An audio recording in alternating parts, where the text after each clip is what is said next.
Hello, I'm Edward Tarte, once a Catholic priest 45 years ago, now an atheist, which simply means that I now find no credible evidence for the existence of any God. I am in my car, parked on a side street beside the local Presbyterian church, which you can see looking out my car window.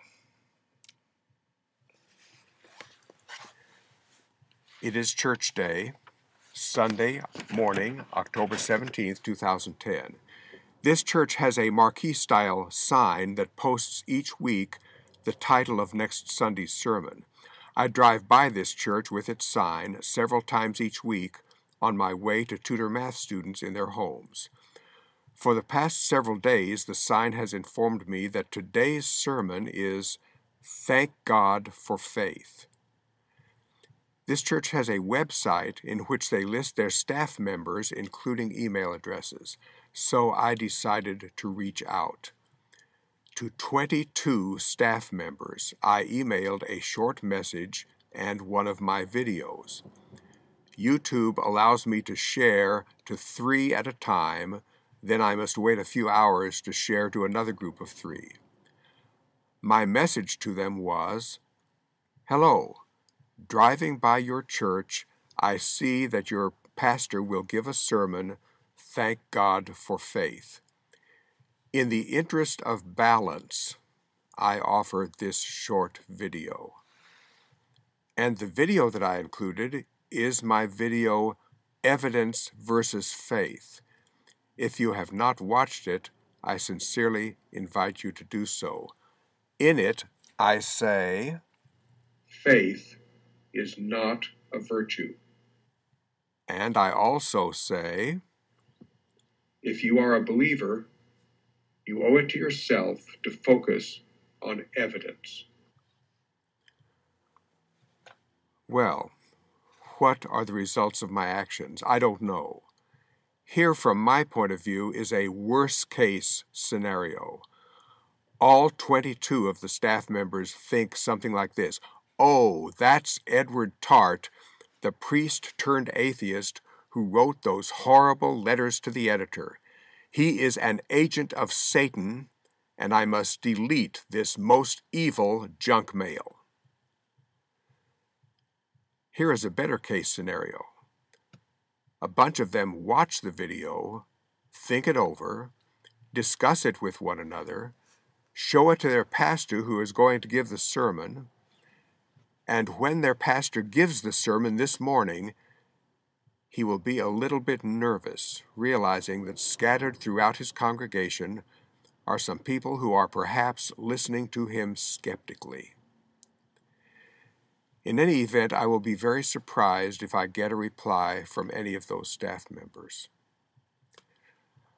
My fellow atheists, is there a church in your neighborhood that posts its sermon titles or posts clever religious sayings and has a website with staff members' email addresses?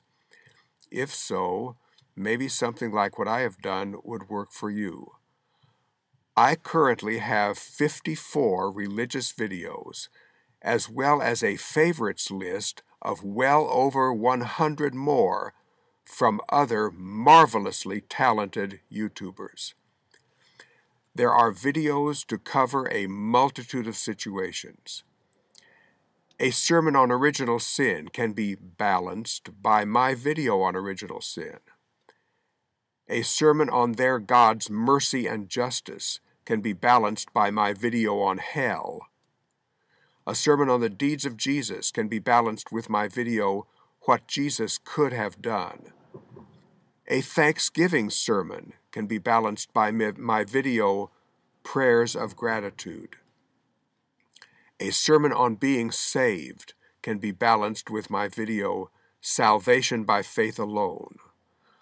A sermon on Jesus as our friend can be balanced by my video, Jesus and I Are Friends. A sermon on God's will can be balanced with my video, God's Will, etc., etc., etc.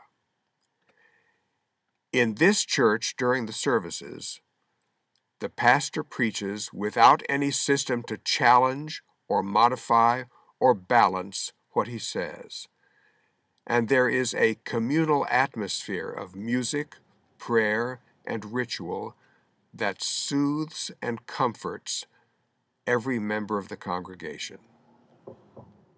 I want to disturb that equilibrium not by disrupting the service, but by the internet, by YouTube, which presents food for thought without the supportive church atmosphere. This concept is set forth in one of the videos in my favorites collection entitled "The Internet, Where Religions Come to Die." Let us as atheists use the internet. Let us use YouTube to help us do our thing, which is to promote skeptical, rational thought. Thank you for watching this video.